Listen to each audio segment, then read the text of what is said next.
நம்ம கடலோர பகுதிகளுக்கு பீச்சுக்கு போறவங்க கடல்ல இறங்க வேண்டாம் என கேட்டுக்கொள்ளப்படுது. திடீரென சீற்றம் அதிகரிப்பதற்கும் கொந்தளிப்பாக காணப்படுவதற்கும் வாய்ப்புகள் இருக்கு.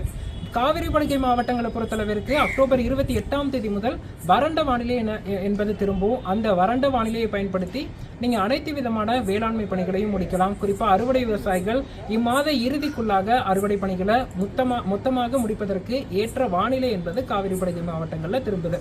இது மட்டுமல்லாமல் பள்ளி கல்லூரி மாணவர்களை பொறுத்தளவிற்கு சென்னை, திருவள்ளூர், காஞ்சிபுரம், செங்கல்பட்டு மற்றும் அதனை ஒட்டிய ராணிப்பேட்டை மாவட்டங்களை தவிர்த்து பிற அனைத்து மாவட்டங்களையும் நாளைய தினம் பள்ளி கல்லூரிகள் விடுமுறை விட வாய்ப்புகள் இல்லை. இந்த 4 மாவட்டங்கள்லையுமே ஒரு சிக்கல் இருக்கு. நாளை காலை 11 மணி அளவு தான் மழை தொடங்குது.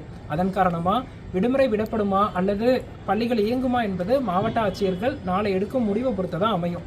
இந்த சூழல்ல பள்ளிகள் இயங்கினாலும் மக்களும் மாணவர்களும் அச்சமின்றி பள்ளிகளுக்கு செல்லலாம். ஏன்னா